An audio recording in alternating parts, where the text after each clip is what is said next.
The streets of downtown Los Angeles buzzed with life, flashing lights and the incessant hum of passing cars, impatient horns, and people in tailored suits who moved too quickly to notice the shadows beneath their feet. Among those shadows, hunched against a cold stone wall just outside a high-end restaurant, sat a woman wrapped in layers of tattered coats and scarves. Her cardboard sign rested on her lap. It read, "I'm not asking for money. I just want a chance." Her name was Alicia Monroe. Once upon a time, that name might have appeared on the label of an art exhibit. Once, her paintings had adorned the walls of coffee shops and small galleries, earning whispers of promise. She had dreams, big ones, of color, movement, emotion brought to life on canvas.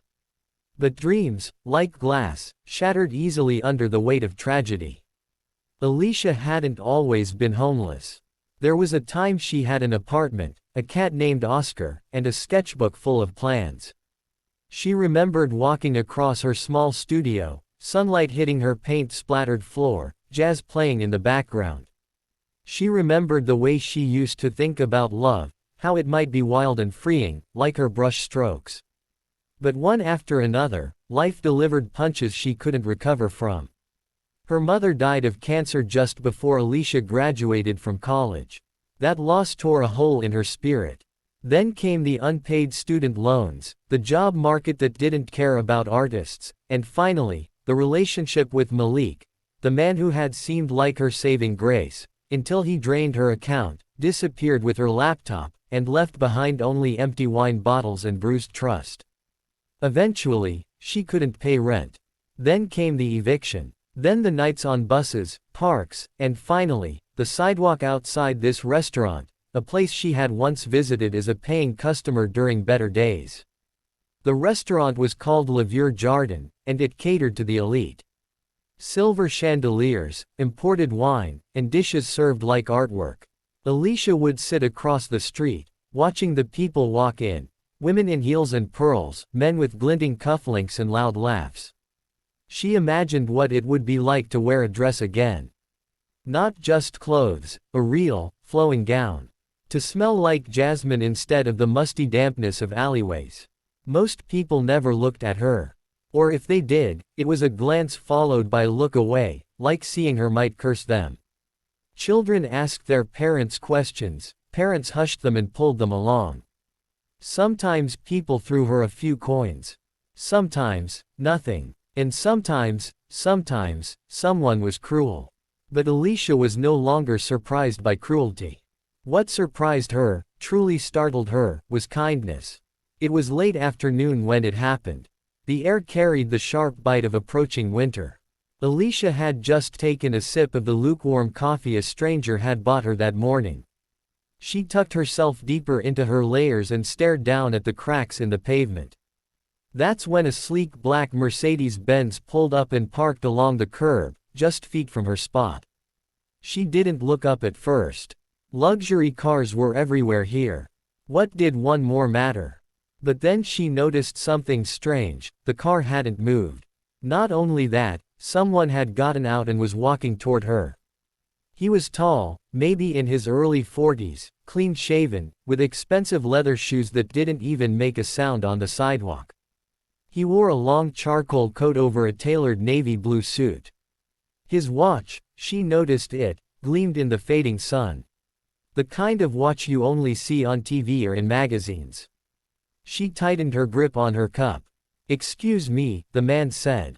His voice was deep, steady, polite, but confident, like someone used to commanding attention. Alicia finally looked up. "If you're here to tell me to move, you can talk to the cops like everyone else," she muttered.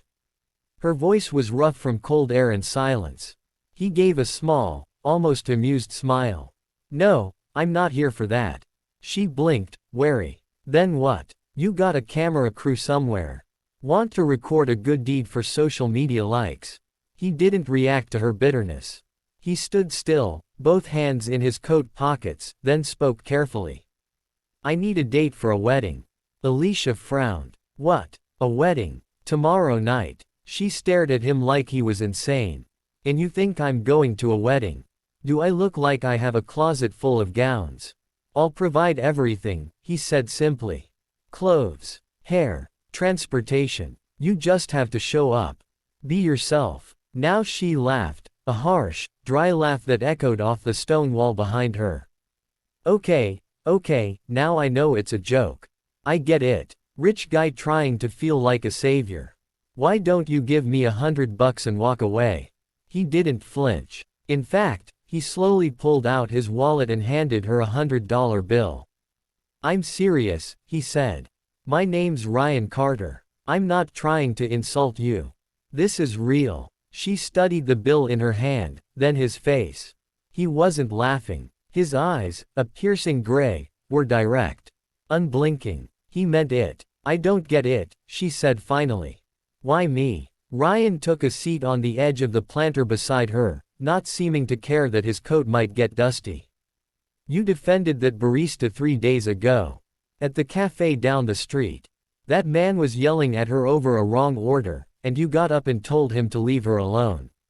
I was there. She remembered it. Barely. The man had been cruel, the barista was young, scared.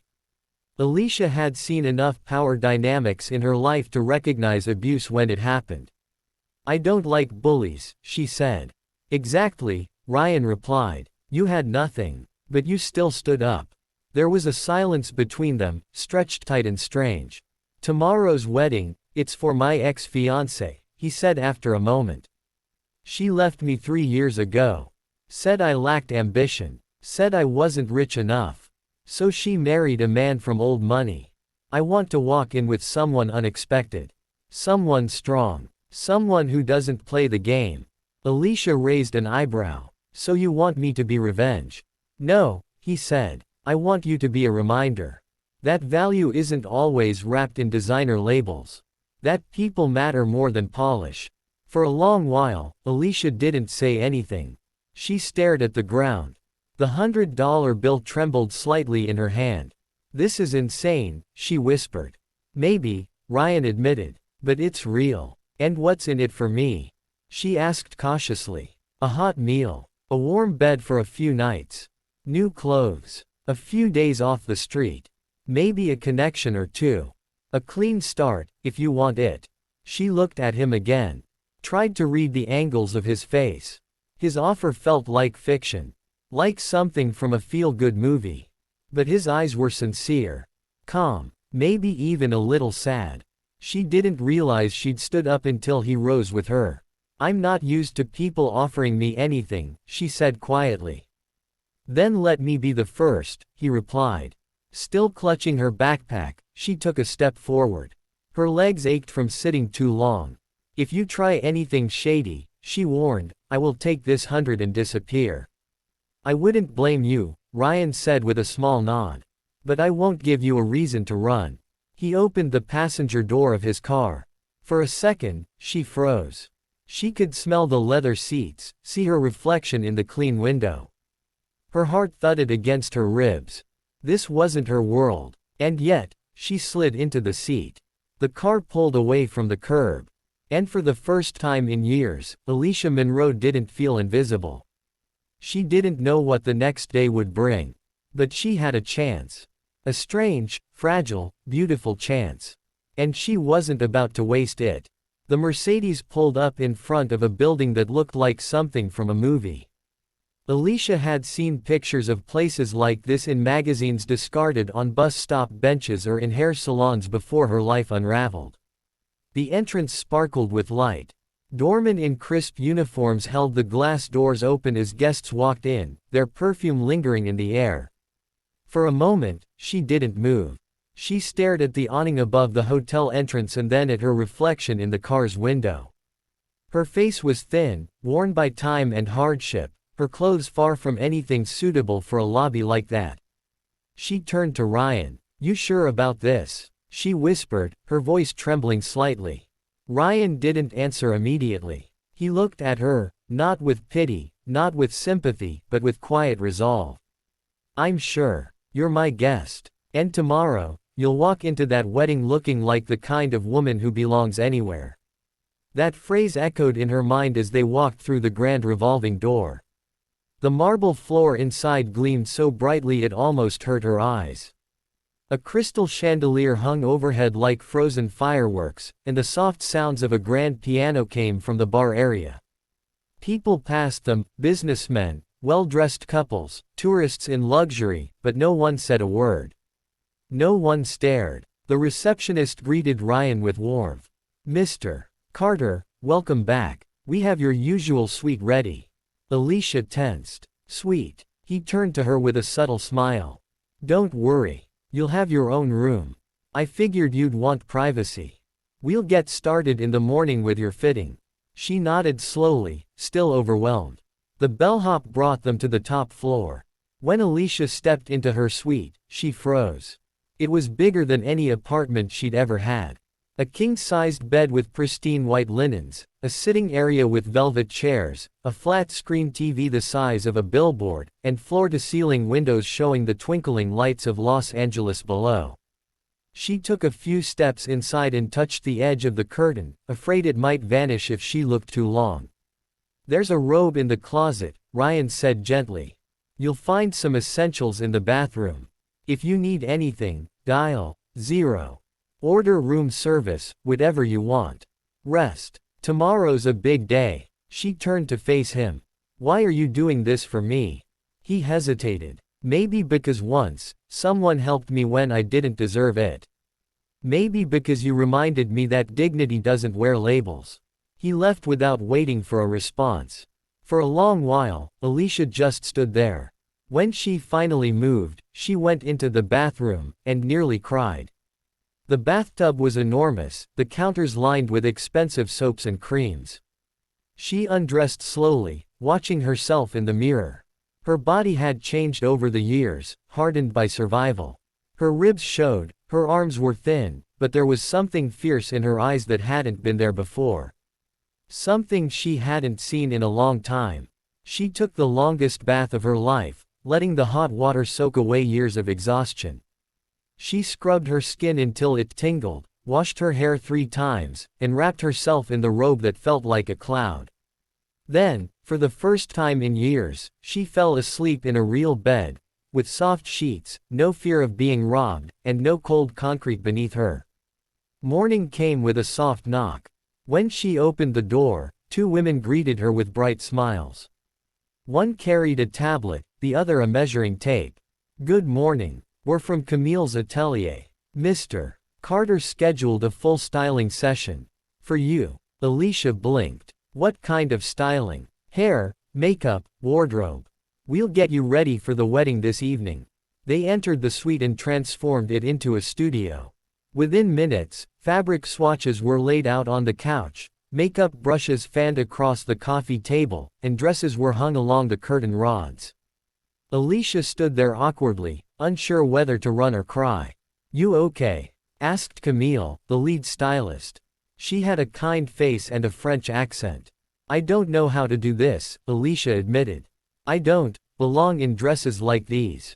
Camille placed a hand on her arm. "Ma chérie, it's not about the dress. It's about how you carry yourself in it. Let us help you remember who you are." They started with her hair. Long and natural, it had knots and uneven ends. But with patience and care, they detangled it, trimmed it, curled it into elegant waves that framed her face. Next came her skin, cleansed, moisturized, then highlighted with warm tones that brought out her eyes. She watched in the mirror as the woman she used to be returned, slowly, layer by layer. Her jawline, once hidden under grime and fatigue, reappeared. Her eyes sparkled. When they dressed her in the gown, she didn't recognize herself. The emerald green satin hugged her in all the right places. The neckline framed her shoulders beautifully. Jewelry, simple, gold, delicate, was fastened around her neck and wrist. She stood in front of the full-length mirror, stunned. Camille smiled proudly. "You look like you command kingdoms." Alicia laughed softly, but it cracked in the middle, turning into something dangerously close to tears. "Thank you," she whispered. "I didn't think I'd ever feel human again." Later that afternoon, Ryan arrived at her door in a crisp tuxedo. He stopped in the doorway when he saw her, blinking as if trying to make sense of what stood before him. He started, then paused. You look like someone who used to paint sunsets, she said, smiling. He offered his arm, ready to crash a wedding. The ride to the venue was quiet, both of them consumed in their own thoughts. Alicia looked out the window as the car moved through the city. Everything felt surreal. She thought of her friends from the shelters. Of nights when she curled under newspaper near the train station. Of days spent asking for coins just to eat. Now, she was being escorted to a high society wedding, dressed in luxury, by a man she barely knew. But she didn't feel like an imposter. She felt like someone reclaiming herself. When they arrived at the venue, a luxurious estate overlooking the hills, Alicia stepped out of the car and was met by camera flashes. For a second, she hesitated, but Ryan leaned close and whispered, "Just walk. All you have to do is walk. You belong here as much as anyone else." She straightened her shoulders and walked with him into the hall. Heads turned. Whispers rippled. A few guests looked confused, some annoyed, others intrigued. The bride was already on the stage with her new husband. She was stunning, tall, blonde, wrapped in diamonds and silk. Her eyes met Ryan's from across the room and froze. Alicia saw the tension rise between them like steam. Ryan guided her toward the reception table. A few guests approached with feigned smiles. "And who's your beautiful companion, Ryan?" "This is Alicia," he said calmly. "She's an artist. And far more interesting than most of the people here." Laughter. Polite, forced. Alicia kept her expression neutral. She scanned the room, the cliques of socialites, the smug glances. She wasn't sure what she expected, but what surprised her most was how hollow it all felt. She'd thought she would be the one out of place. But now, she wasn't sure they weren't the ones lost in illusions. Dinner was served. Courses so elaborate she couldn't pronounce half of them. She ate slowly, quietly, watching, learning.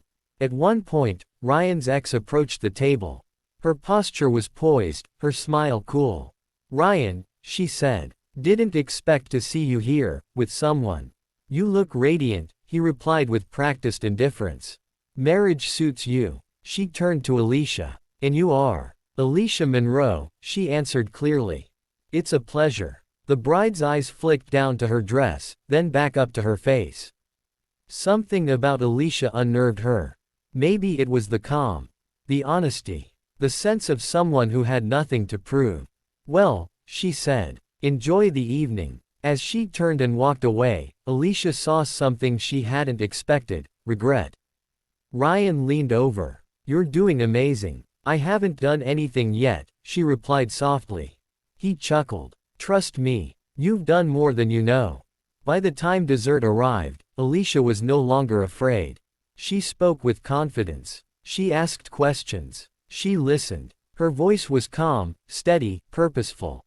She wasn't there to impress anyone. She was there because she'd been given one night to stand in her worth, and she wasn't going to waste it. She excused herself and stepped outside onto the balcony, the cool night air hitting her skin. The city stretched below like a glittering promise. She took a deep breath. Inside, laughter rose again. Glasses clinked. But out here, alone, Alicia finally understood something. It wasn't about proving herself to anyone in that room.